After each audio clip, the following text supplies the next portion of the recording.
My special guest today is also a good friend. This is Dr. Lisa Olszewski.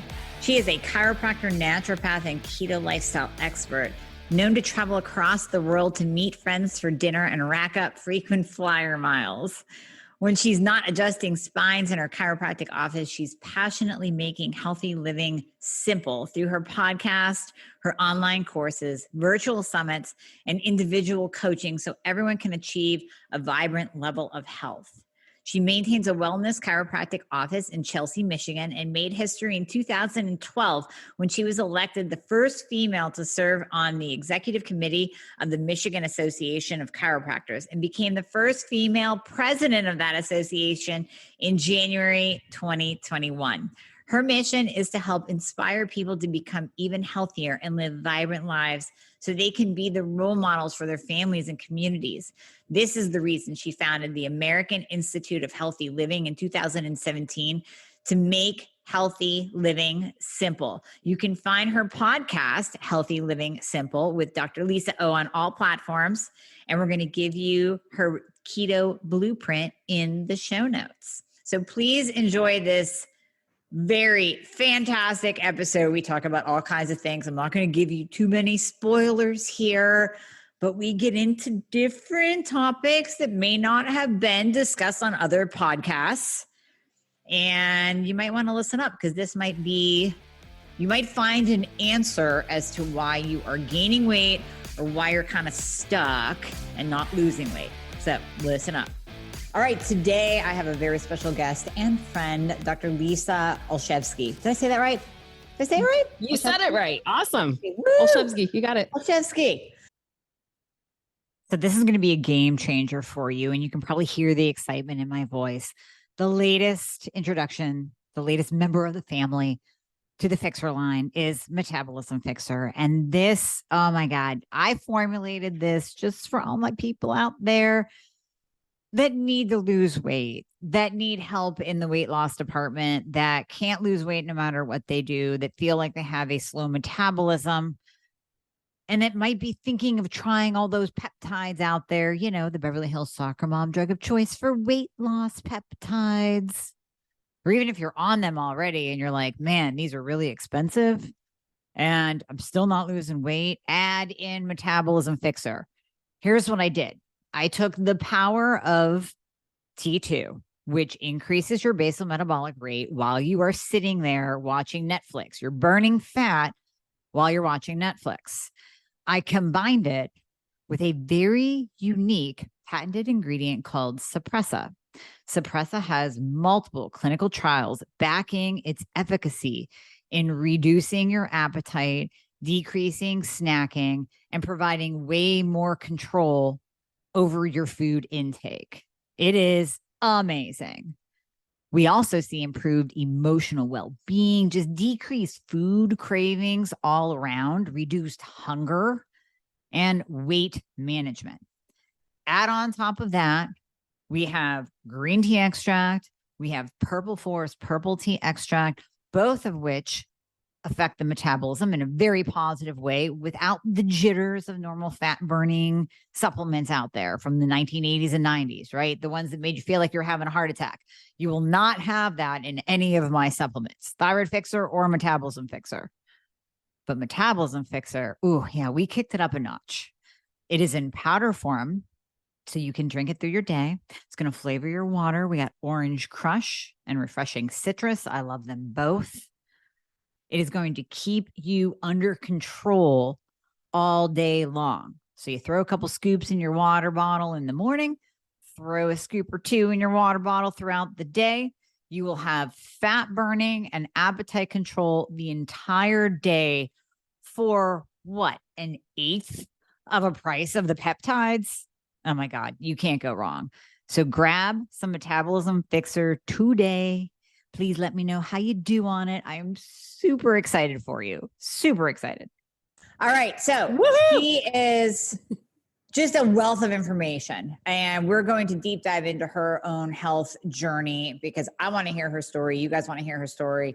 And we're talking all things health, keto, thyroid related, the whole deal today. It's going to be a really, really good one. So Dr. Lisa, thank you so much for jumping on. And can you tell everybody how you came into this space, into this health world? My health world. Well, I've been a chiropractor for like almost 20 years. Like that's scary to me because I still think I'm in my 20s. When did that happen? I was that girl. I would say early 2000s. I was in my chiropractic practice. I was teaching people to eat, low carb, eating more as our ancestors ate, like doing fast bursts of activity without long drawn out cardio. So it was all kind of like the wellness diplomat program I went through was all of this stuff within chiropractic. And it was before the terms CrossFit and paleo. Right. Yeah. Before those really became sexy, but that was in essence what it was. And so we were talking about eating from nature. I mean, I remember like Amy at this point, the MD in the building next to me, because I'll talk about this a lot on my podcast. She actually had said, first off, the iodine that I was telling people to take was not, there was no scientific backing on it. That was stupid. They didn't need it for anything. Because, obviously we know iodine helps with fibrocystic breast and also obviously with the thyroid, all sorts of stuff. Oh, yeah. We were doing that. And then they started my patients coming and saying, well, Dr. So-and-so said you're going to kill me because you're telling me to eat coconut oil. It's going to clog up my arteries. And I was like, oh my gosh. Right? Yeah. So anyways, that's where I was. So I was always doing everything right, like quote unquote, right. I was the girl, you fast forward, like I was doing CrossFit at one of the first affiliates here in Ann Arbor. Like this is where I used to CrossFit. Julia Poche was one of them that was there, right? Like she was number 3 in the world way back a couple of years ago. So we had amazing trainers doing CrossFit 5 days a week. I was eating strict paleo, low carb paleo. I should even say that, because paleo, you can do some damage with carbs. Right. But I was struggling to be like a size 14. Sometimes even a size 16. I just shared with you, like 2012, I ran 7 half marathons. I was able to do that, but holy smokes, it was not feeling right. And so when I would go through and teach our patients to go through and do no sugar, we were a Whole30 office back in the day before that whole, wherever they're at now. But I would teach our patients to eat well. And this is how we're doing this. And I felt judged because I felt like they looked at me saying, all right, you're lying to me because you're saying you never eat sugar, but you're fat. Right? Like it was that thought process. And so I was like, but I really don't eat sugar. Like there's something happening. And it was a really good friend of mine. She's actually out of Pennsylvania, Eastern PA. We were at a conference. It was in December, like November, December of 2015. And she said, here's the deal, Lisa, we got to figure out what's wrong with you. She goes, I understand why I'm fat. She goes, I don't understand about you. And then to have somebody actually tell you that you're fat, like that's even worse. Cause I feel like I sat there thinking, well, I can call myself fat, but if, other people don't say it, it must not be. I must be okay. And she goes, I see how little you eat and I see how clean you eat and I see how hard you work out. You should be a size 0. What is wrong with you? And that hit me hard.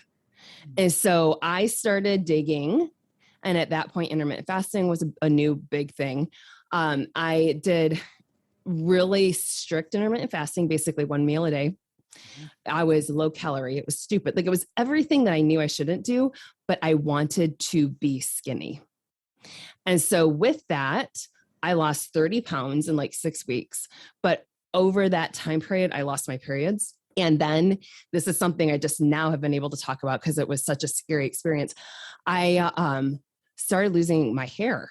And I didn't realize, I remember getting ready for, it was the Cal Jam Gala and I was getting all dolled up. I washed my hair and I had a chunk of hair fall out, like just massive. And I was like, that's a lot of hair, but didn't think anything of it, just threw it out. Yep. And it was a couple of weeks later, I was at my hairstylist here. I'm in a town of 5,000. She's like, Lisa, I need to show you something. And I was like, why do I have a bald spot back there? And she's like, I need to show you something. Amy, I went into a panic attack and couldn't breathe. Oh, I had a bald spot right in the back of my head. And then I was panicked thinking, how long have I been walking around with my hair down? So I would always wear it down. How many people have seen this? Nobody's told me this. Oh my God. And she looked at me and she's like, I'm calling the ambulance. I'm like, you can't call the ambulance on me. Like I'm the chiropractor in the town of 5,000. You can't do that. So got myself out of it. It was the only panic attack I've had in my life. It was horrible. Got out. And that's when I realized, okay, this isn't right. And then the worst part was over the course of the next year, basically, I never wore my hair down again. It was up in a ponytail all along. And so people that know me now were like, oh, that makes sense. Cause you always had it down. And then for a year you had it up. Mm-hmm. But the worst thing was walking into conferences and having huge names within my chiropractic field walk up to me and telling me how sexy I looked. And I remember like 2 of the guys, one of the guys in July of that year, I was in Atlanta. He's like, you look so amazing. Like, you're just so damn sexy now. And I felt like punching him in the gut, sitting there saying, oh, good. Now I'm sexy. I wasn't sexy 30 pounds heavier, but now I've lost my freaking hair and I have no energy. I've got bags under my eyes. Can't stay awake throughout the day. Haven't had a period in months. Can't get that back. But, oh, I'm sexy now. Right. Like, these guys, like, I need to tell them, they're friends of mine, just to be like, you are the people I talk about on these podcasts. Yeah. Yeah. So that was my thing. So that's when I started digging. And it was at that point, like, I knew that intermittent fasting was different. Like, there's something different for women. Keto, I was like, we've got to do this different. We've got to. But it was all these guys, like, the male bloggers that were sitting there telling us all the intermittent fasts. And then you'd search and they're like, women and intermittent fasting. Nope, you're just doing it wrong. Nope, you're just doing it wrong. And so finally, one of these big name male bloggers, his wife started having issues. And that's when he said, whoa, wait a minute, women, you might have to do this differently. At the point, I was like, no shit. Like, really? Exactly. Those of us that were screaming, but you guys just kept telling us we were doing it wrong. I'm like, oh my gosh. So that's my story. So I always tell people, yeah, you know what? I've gained back some of my weight. At that point, I had gained about 10 pounds of my weight back. And I was like, that's fine. I'm having periods again. Like, that's fine. Until the last 6 months, and all of a sudden 20 pounds came on and I was like, what just happened? Now I'm right back at my starting point, even though I wasn't back in those clothes, which was weird. So I knew I gained some muscle, but that's when I realized my thyroid had really tanked.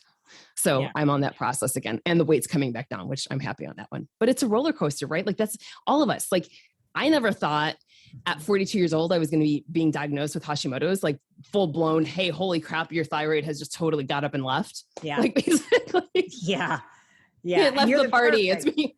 It's out. It's gone. It's shut down. But no, you're the perfect guest, because you have spoken to the women that are killing themselves right now, trying to over diet and over exercise, and being told, reinforced by the media, or even by, like in your case, people around them, that, hey, you look good, when really they are killing themselves inside. I mean, that's borderline eating disorder, behavior. And you're lucky that you didn't go into full blown. I mean, I know even just competing, that's whack. That's wacky thinking. And you do kind of develop this like body dysmorphia where you see yourself as larger than you are, and this whole deal. And so you're speaking to them, and then you're also speaking to the women that have experienced the up and downs with weight, and that might be in this place. Now, we figured you out, but in this place where you're going, if we rewind 2 months ago, you're like, wait, what? Why am I gaining weight? What's going on with my body? What's happening again? Wait, I'm doing everything right. I'm still doing all the stuff that kept me healthy for years. I'm not doing the shit that I did back in 2015. What's going on? And here we find out that you have full blown Hashimoto's. Full blown. Holy crud. Like, yeah. Like we had just said, you were the first person I texted. You and Stephanie, we were on that group thread. I walked out after getting my lab results, and I ran into the bathroom and I like screenshotted it and sent it over to you guys. So it wasn't just like, oh, hey, you're a little thyroid, little issues. Like, it was bad. And here I had been blaming my weight gain. I'm a small business owner, right? And a brick and mortar, when people are like, oh, just switch to virtual. I'm like, I'm a chiropractor. My hands need to be on you. I can't like telepathically adjust your spine. So when people were like, oh, just switch to virtual in COVID, it was like, I can't, that's not my option. Right. And so it was a lot of stress over the last year and a half. So I kept blaming my adrenal glands. I was blaming also the gut cleanse I was doing. Mm-hmm. Yeah. Like, and I think out a lot of people do. I think a lot of women go right for the adrenals. Like, oh, my adrenals are blown out. That's why I'm gaining. Oh, must be stress. And it could be, but you have to kind of look at everything to figure it out. Well, we know thyroid never goes until adrenals have long gone. Yeah. Right. Like, they're all interrelated. It's all absolutely interrelated. Yeah. So, So that's my story. And it's one of those things now that I feel like I am so compelled just to share with women to be A-okay with who you are. Because, like, I can even go into that whole fact, like, hey, I'm single, and I can go into all sorts of stuff saying, well, what's wrong with me this way? But it's like, hey, you know what? No, I actually choose to be single at this point, and I'm okay with this. Like, I don't care that society says I should have been married. I should have had my 2.3 kids. I should have been this. No, like, I'm happy. I'm healthy. This is the life that I've chosen to live. Like, and it's okay. Yeah. Like, it's okay, ladies, to choose wherever you're at and to be there. I don't know why do they do that to us? I don't want to sit here and scream like, hey, like but we have to be A-okay with who we are and be okay with ourselves. And whatever body size that is, it's okay as long as you're healthy. Like that was my thing. Like I was always healthy. Just because my body didn't show that, you said it earlier too. Like you were on my podcast, right? We said you can be like skinny fat. Yeah. And I think one of the biggest lines that we'll see, like, sometimes people may appear skinny and they appear healthy, but really all they're doing is giving their pallbearers a lighter coffin to carry because they're not healthy. That's good. Like, right? Like that. Yeah. So, I mean, and I think focusing on how you feel, I know I need to get back to that with my patients too, because I understand that weight is a huge issue as a woman, and especially if you are struggling with a thyroid condition and you've gone through that weight that just keeps coming on, or weight that you can't take off, and you get frustrated. And I get text messages like, I can't lose weight, it's still not coming off, or working on my thyroid, it's still not coming off. But we have to look at, well, do we have you more healthy right now? Like, let's start there. Are your numbers better? Is your insulin better? Is your blood sugar better? Are you experiencing like more energy, less brain fog? Are you pooping every day? Okay, that is a good sign. That tells us we're on the right track. The weight will come. It will come. But you being healthy is the most important piece of the puzzle. And then the weight will start falling off when your body goes, hey, this person isn't as inflamed anymore because they're not killing themselves doing CrossFit 5 days a week. Exactly. Right. Or like, even for me, what I have, since realized, because it was in May of this year that I started realizing like I could do carnivore, and typically you'd see a couple of pounds start shifting right away and doing, because you're eliminating everything that's, inflammatory. And I did that and my weight went up and I was like, oh, something's off. Right? Like that was my first indicator this year, was about April, May. And then it took me several more months to actually be like, I need to get my thyroid tested, because this is like, I am working out and I'm not, and eating so clean and nothing was shifting. And then it's also, if we have toxicity, if we have heavy metals, if we have other stuff, like just, I always tell our patients that like that fat is your body's mechanism of trying to protect yourself. Right. Like I think of that, like if you were to drop a ton of fat right now, then you end up with all these other toxins floating around in the body. And that's not something that you want either. So sometimes we've got to look at different things that way just to make sure like, hey, what is the quality of food that you're eating? Are we eating something with a lot of excess estrogen in which your body's saying, okay, time out? Are you eating stuff with a bunch of glyphosate on it? Because that's again, another toxicity issue. So we've got to make sure that we're eating clean as well. And I'm going to try to work this in so the bots can't catch it. And we're going to use code words and people will be able to figure it out. Right. So you got because I feel passionate about this because I have and I want this message out because my patients listen to this too. And I want to kind of stop I'm gaining weight text messages that I'm getting and I'm going to get as this thing continues. You tested your thyroid it was August, right? That's where you had the sky high antibodies, correct? Yes, that was blood work. Yeah. Mm-hmm. So tested your thyroid in August. You sent me the picture screenshot. My jaw dropped to the floor. Since then, I have spoken your story, during a patient consultation, but I haven't said it out loud. You and I have not participated in the mass campaign that people are being told what to do to protect themselves during the pandemic. You and I are one of those that have not done so, but yet you are around people that come into your office and your hands are on them, adjusting them, who have participated in the grand campaign. For one, personal reasons, family, whatever, immunocompromised loved one, parents, elderly parents, whatever. So by your hands being on these people, we have seen your thyroid antibodies go to 3866. So for all my thyroid people out there, their jaws are on the floor because they're like, my antibodies are 600. Is that high? Not compared to this. No. Not compared to this. Like, and who would have thought it was going to be me, right? And it's also, we know certain things are being expelled through breath. And being shed off the body. Yes. Yeah. Yeah. And it's, or transmitted. I feel like there's a doctor out there that was like, virus is shed, but this is more of a transmission of certain, I can't even say that doctor's name because that will probably flag it. Yeah. But I've been on airplanes in closed containers, right? And that was some of them that I noticed. If you start digging in, there are a lot of women that are having periods that have noticed really weird periods over the last 6 months. Yep. And I had noticed it in March with my friends. Like we all just started saying, what has happened? Like something's going on. We're having the worst period of our life, right? Like, And it was just bizarre that all of us all at once. And then it was like April, May, we started seeing videos about this stuff. So there's something happening. And I did a Dutch test. So granted, that was urine. Yeah. I did that in October of last year, and my hormones were fabulous. Right. I mean, I even sat down with another, somebody from that company to be like, hey, take a peek at this, because it was somebody that we were looking at, and they were like, this is somebody you want to test blood for thyroid, right? I was like, okay, cool. Take a look at mine. Yeah, no, there's no indicators for you. You're fine. Granted, that was not blood work in October. So I don't know. People are going to be like, you guys are crazy. That can't be. I don't know. No, something's different. Yeah. No, you would know. I mean, you can't just, even a normal Hashimoto's patient out there who, let's say, has antibodies and in, the 200s, 300s, 600s, they're not going to go to 3,800 in a heartbeat unless they're living a shitty lifestyle. Like, we're talking eating McDonald's and Sheets every day, which you are on the complete opposite end. Yeah, no. So yeah. Yeah. I sat there thinking, well, do I need to eliminate lectins? So that's what I did. I started looking at that. I'm like, maybe I should go back down to carnivore, and maybe I should do this. But something that is true. I never thought of it that way, but you're absolutely right. It's crazy that it's me at these numbers, but it's also I touch sweaty people. That's what it is. It was summertime in Michigan. It's hot and humid here. I don't know. And this is what's just scary as we start to go into the next round of it.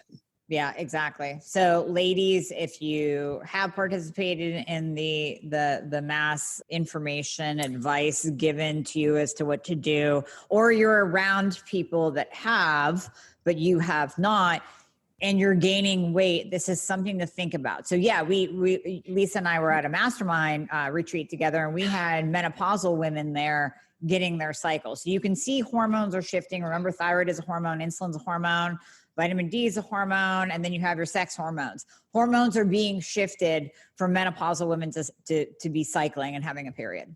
And if you look at the first round of studies of this and what happened within animal studies, because there are no animal studies on this round, right? Mm-hmm. What happens to the immune system? And now they're talking about the possibility of autoimmune issues coming down the pike. So I don't know. It's the first time I've actually talked about it publicly on this, because people, I have to be quiet about it in the practice. How do you think your antibodies got? So I don't know. I have suspicions, but I don't know. I also found out I do have heavy metals. I thought I got rid of them once before, but apparently not. So maybe that was, I don't know, but 3,800 is astronomical. That's astronomical. Regardless. Yeah. I honestly don't think I have seen that number in decades on a person. Ever. So yeah. And it's for me, I'm sitting here thinking my God, how much could I have accomplished in my life with the numbers?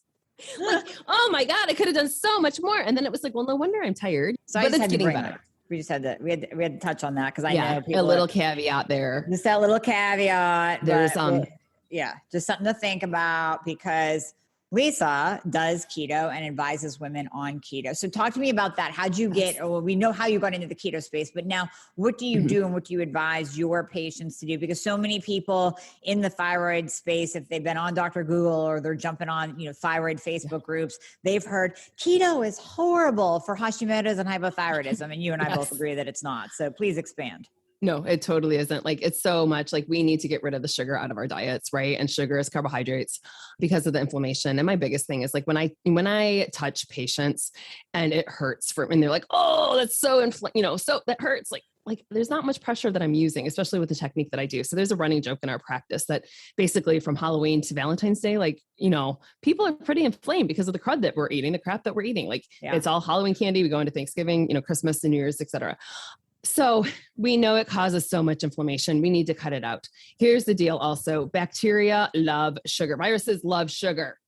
You want to keep your immune system healthy, clean up your diet, right? Cancer cells love sugar. We know sugar is as addictive as cocaine, right? That's the reality of what it is. Yep. So I always talk to people, if you're a type A, like Amy and I, we can cut it out and we will go cold turkey. But what I find is other people will try it and they're I felt horrible. I felt miserable. I will never do keto again. And it's no, so I have a strategic way of what we do to help make sure people actually win in this game, because truly keto is the way to live for ultimate health. That's what it is. Yeah. Are we doing keto 24/7, 365 days a year? No. I do cyclical keto. I want to make sure that we're especially for cycling women, I want you to kick yourself out of ketosis, because when we think of it, what keto literally is, like you think of it, it's your body's going back to Paleolithic ancestors. It is your body's way of saying like, oh, hey, food is low. I'm going to tap into my fat stores. It's a time period of famine, right? Like we're going to use fat for fuel instead of sugar for fuel. So that is our way of going through this. And so we just need to tell our bodies every once in a while, hey, here are some carbohydrates. You're not starving. Food is abundant. We go back through, we burn sugar, and then we can flip back in and start burning fat again. Yes. So I don't know how much I can go further into keto. I don't know how much your everybody that's listening, how much do they know about keto? Like, I don't want to go through the basics. We have so many different listeners. So some people are going to be like in the baby stages, just finding out they have a thyroid problem and they're learning. And then you have the more advanced people that are going to go, oh yeah, Amy talks about keto all the time. But I like hearing from other people because it gives a different take, and it kind of, supports what I say. So if 3 other women are saying, listen, keto is fine for your thyroid, then maybe somebody out there will be like, I've heard from 3 people that I can do keto and do it safely. So screw my doctor who said that it's going to raise my cholesterol. Yeah. Golly gee, right. Isn't that so stupid? It's kind of like, the MD that was telling that I was clogging their arteries. I'm like, really? Because my coconut oil in my house in the middle of summer melts. And my body temperature is warmer than the 78 degrees in my house. Right. Exactly. Like, oh, I hate that. Or butter. Butter's going to clog your arteries. Really? Because if I set butter out on my countertop, it's pretty soft. And I know my body temperature is a little bit warmer than that. Trans fats will clog your arteries. Like, get that stuff out of your diet. Yep. So, exactly. Yeah. But absolutely not. Like, keto is our innate way of eating because, again, like I'm in Michigan, we got a lot of food in the summertime. Winter, there isn't much around here. So again, going back to our ancestors, like granted, modern day America, we always have food, but with our ancestors and eating time periods that are less abundant, we need to be able to like tap into those fat stores. And that's literally, and here's the deal. Every single organ in your body loves ketones, and they all utilize ketones. Your liver doesn't. Your liver makes the ketones. But the fact is, like, when we're first born into this world, babies are in a state of ketosis. And then mother's milk is high in medium chain triglycerides, or MCT fats, because that's huge for brain growth. When is our biggest brain development is as an infant, right? As a baby. And so like, if we're naturally born into a state of ketosis, it's not a bad thing. So for sure. And like, like you even say this all the time, like, let's make sure our blood sugar is normal, because we don't need the type 2 diabetes that is going to come in by eating not well, like eating a lot of excess carbs. Like we need to cut it. It's really truly the way to eat. So, and again, cyclical. Like I know you love the keto keto during the week, and then on the weekends you do your thing. As we get more metabolically flexible, we can easily do that. You can be in ketosis throughout the week. On the weekend, do a little bit of a cheat. And when I tell people to cheat, it's not like 500 grams of carbs. It's like 50 or 100. Right. Like it's exactly. crazy. Have a sweet potato. Yeah. Yes, exactly. And then you easily get back into ketosis. So easily. Yeah. Cause your body becomes adapted. What about the people that say that you need glucose for your brain? What would you say to them? Well, your brain loves ketones as well, right? I set you up there. I just wanted you to say that. Yeah. Yeah, your brain loves ketones. And that's where I always just tell people, go on to, I hate Google, so I wouldn't say Google, but I DuckDuckGo everything. And it's so funny, I've used DuckDuckGo for years. So type in, whether you're using Google or whatever, just type in ketones and whatever, right? Like if you do thyroid, you're going to see all the crap, like, it's going to kill you. Like, no, it's really not. Intermittent fasting is going to kill you too. Like if you have thyroid issues, no. But it has been. God, I remember that years ago with, people, I know exactly who it was that started touting the thyroid and keto, and you can't do that if you're hypothyroid. No, actually you can. I just had it today. I told you, I did the Instagram post, and then lo and behold, somebody's like, oh, I had the same situation happen. Lisa, it's because you do keto. And I was like, actually, no. I'm like, God, I'm not going to, call her out. But I was like, actually, no, that's why I do cyclical keto. And that's why I really tout cyclical keto for people. Oh for my God, we women sound especially. so much alike. Like I always say, look on PubMed and go keto, and you're going to find keto Yes. and Alzheimer's, dementia, Parkinson's, ADD, ADHD, autism, cancer, diabetes, insulin resistance, and it's all positive. It's studies showing keto Yes. and these disease states. Keto helps these disease states. And even like right down the road here on 94 in Michigan, Battle Creek, we all know that as Kellogg's, right? Kellogg's, whatever cereal company. But the one brother, it actually started out, they're Seventh-day Adventists, and they had a like mental institution in the early 1900s here.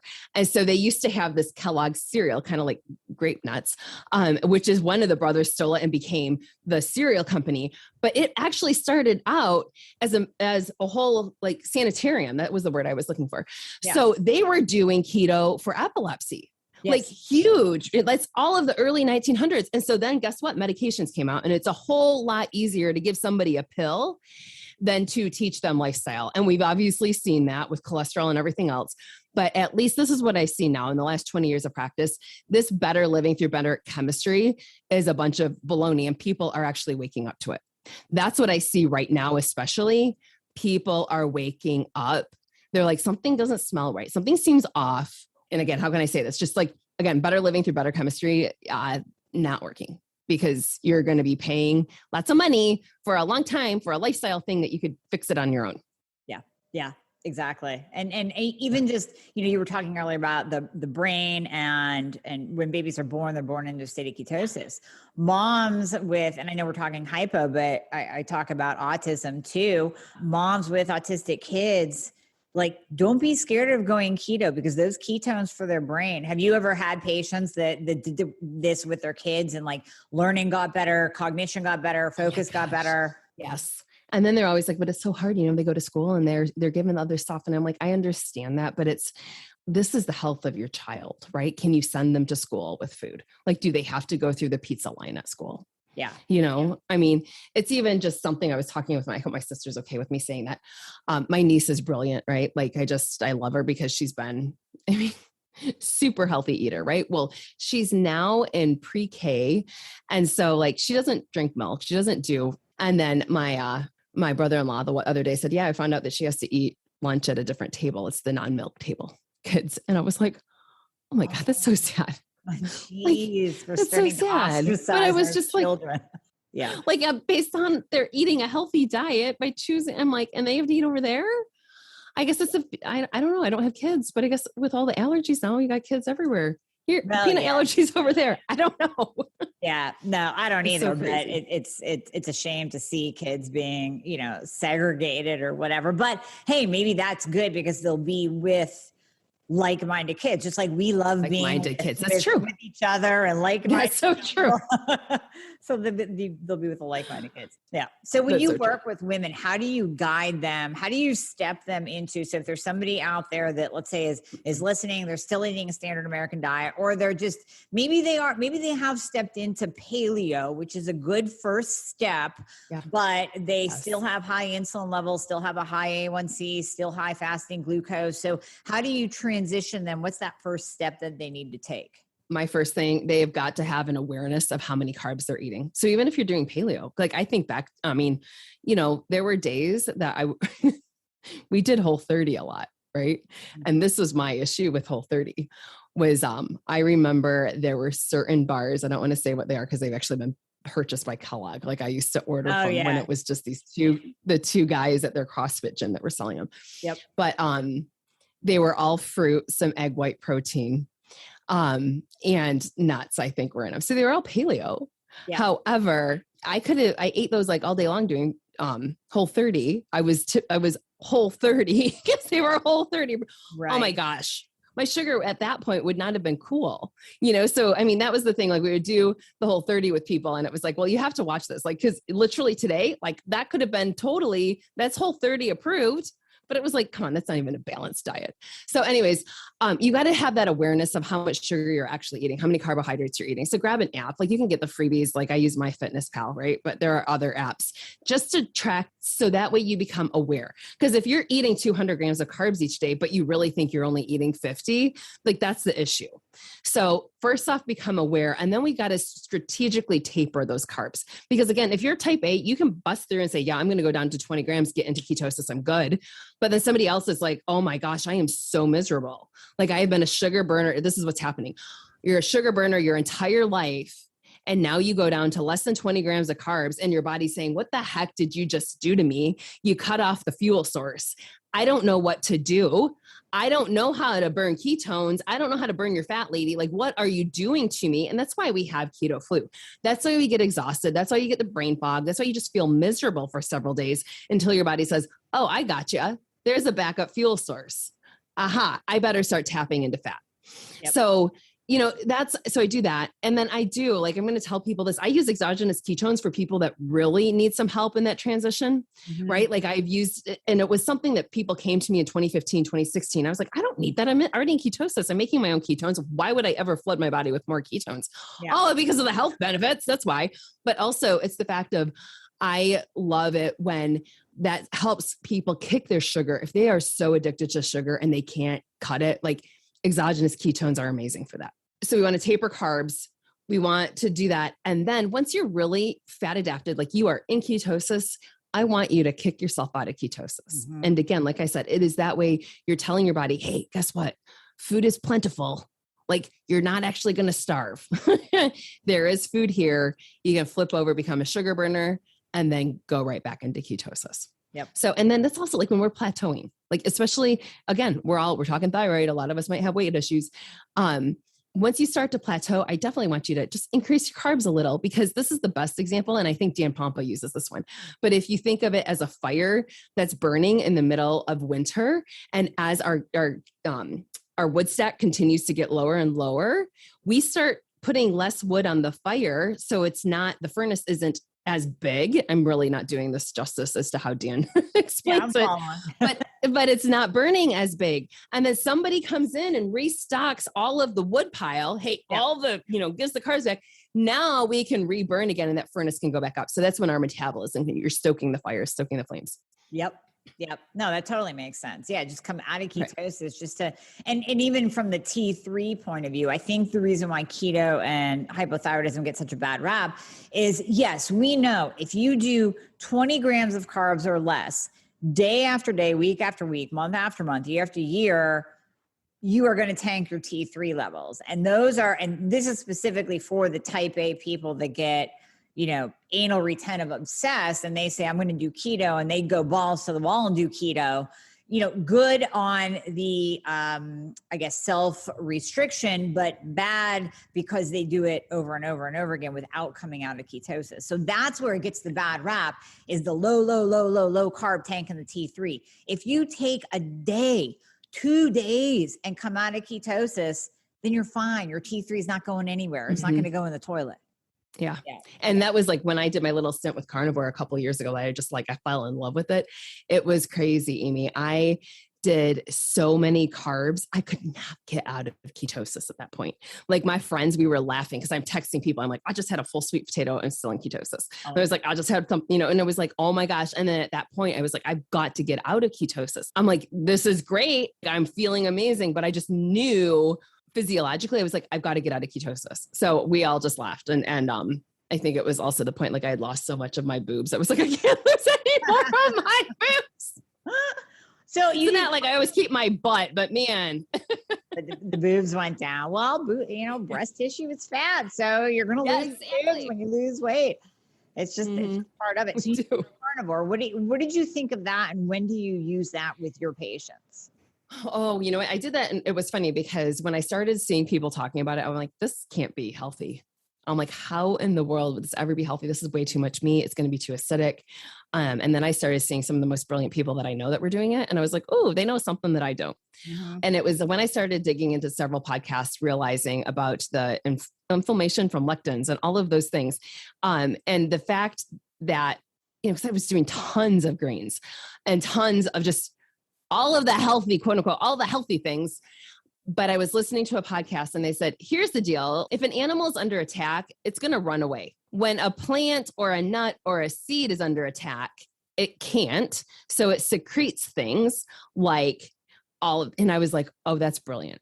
And that's what causes the inflammation. And I was like, I need to try this. And so I started in, and it was like 1 week and then 2 weeks. And I was like, this is amazing. And it was like, all of a sudden, my butt and my thighs were smaller. Like I said, I lost my boobs though. And then it was just after a while, I also tried it for food allergies because I was worried after all these years of being keto and paleo that, the amount of coconut oil that I do, it's a lot.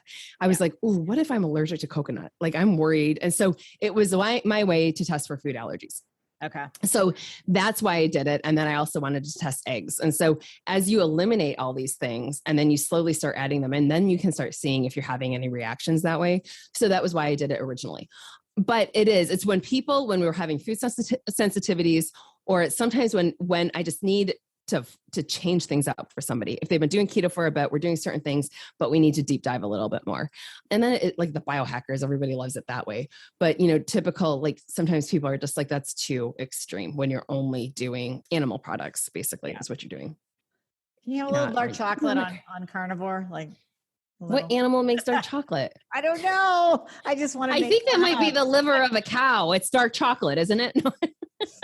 That's what I'm going to go with if I ever try carnivore. Yeah, I know. I'm with you. I think I would do it in extreme cases when someone is so inflamed or they're just in that state where it's like, listen, we're doing everything. I actually have a patient in mind that today we're going back and forth. And it's like, your thyroid's good. Your hormones are good. Everything is optimal, like functional medicine optimal. There is nothing in your blood work that shows why you're not losing. So we might have to just kick it up a notch and try carnivore.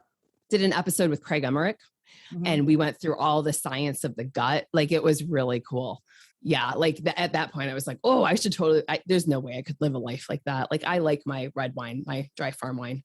I do that. I don't do it crazy. I do it like once every 3 weeks, but you know what I mean? Like I still want that. I still love my organic coffee. I'll be honest. I didn't give that up when I did carnivore. Yeah, no. I made sure I did that, but then I did really good heavy SCT oil in it. So it was like a little frothy thing. So yeah. I don't think Saladino tells you to give up coffee. I don't know. I think he still drinks wine too. Oh, I'm not sure. See, I don't feel like, I feel like, if you listen to Emmerich's, they would be like, no way, that's not carnivore at all. Like it's head to tail. Like that's what it would be.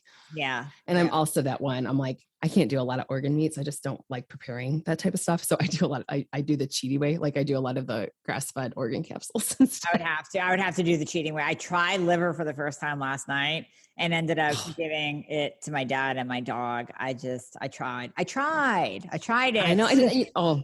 I go back to when my mom used to make it as a kid in the smell of the house. I can't do it. Yeah. It was pretty rough. So yeah. Mm-hmm. So I want to talk about intermittent fasting before you go, because that is a question I also get a lot from my listeners and from my patients. So tell me your take on intermittent fasting and women. Because like you said before, all the bloggers out there were like, intermittent fasting is bad. So we started with keto, but I want you to touch on the intermittent fasting piece. Yeah. And I think especially for women, the 1 meal a day, let's not do that, because I really think that's a stressor. Yeah. And especially, if our thyroid has already had issues, we know their adrenals really had issues at some point. And so we don't need another stressor in there. But I am a fan, and, I start people out because I didn't realize that some people that I know were waking up in the middle of the night to eat. Like it started kind of becoming a conversation that I would have with new patients, because I didn't realize how many people did that, because that was not ever in my realm.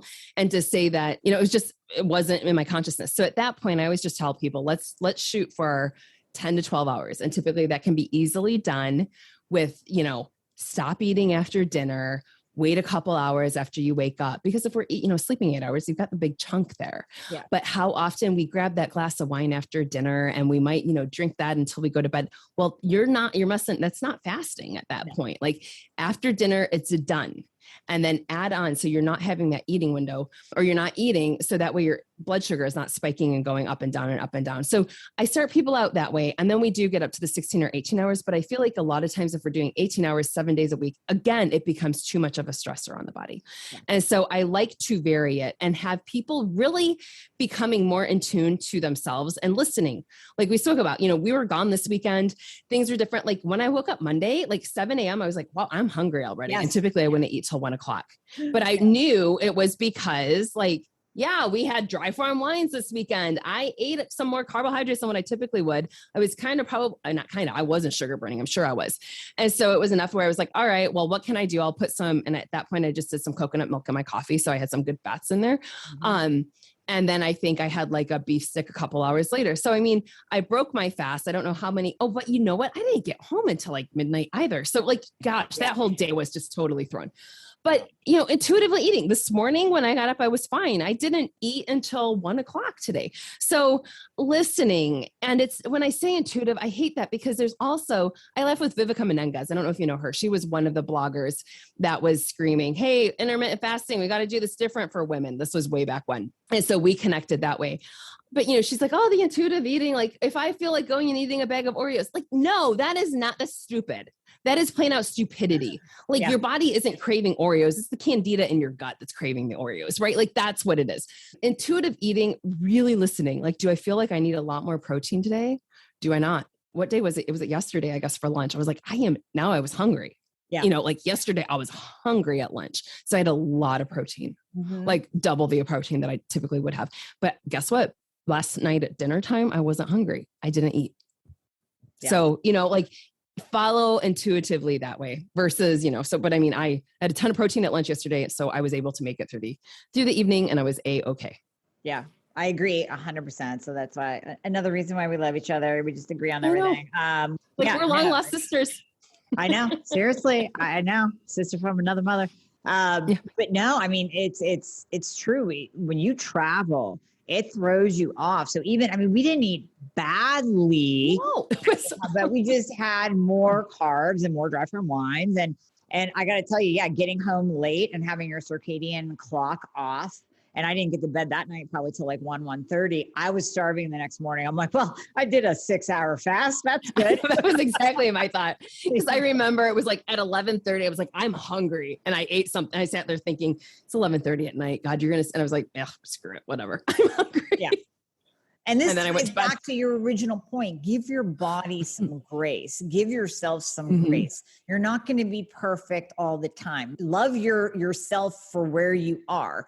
If you travel and you get thrown off and you ate badly and you come back and you're starving and you can't fast, who cares? Give it a couple days. Don't beat yourself up over it. It'll balance out. And that's exactly it, is being A-okay with who we are. Like it is. I mean, I knew if I went to bed, I hadn't had dinner, right? I was on an airplane we left at whatever time. And it was like, by the time that the time zone changed, I was, at that point hadn't had dinner. And I was like, you know what? I would like to eat something. Yeah. Because on the plane, they gave me goldfish. I'm like, I can't eat that. Like, can you just give me something? Like no, they don't have anything. Goldfish or cookies. Great. Neither, please. Fig bar. I ate the fig bar that they gave me on the plane because I was so hungry. So I know that jacked my sugar up. And that's why I was hungry at 6 a.m. Yeah. But no. So how do people get in contact with you if they want to work with you and they want to deep dive more into this keto and have you hold their hand throughout this process? How do we do that? Absolutely. Yeah. Dr. Lisa O, DrLisao.com. And then I also have a keto blueprint there that they can download and some recipes and all sorts of stuff. They can put that check it out over there. Yeah. So Dr. Lisa O. And then my podcast is Healthy Living Simple with Dr. Lisa O. So we cover all sorts of stuff over there. Really, it's, I'm a pretty like crunchy granola girl where I'm all organic. Even my makeup and everything is like as natural as possible. So we go through just healthy living and we're covering that topic that we were speaking of earlier. I've got some amazing guests on that. If you want to find out some more information, especially if job security, et cetera. Yeah, we're talking a lot of conversations over there. So as long as Apple and Spotify keep me up.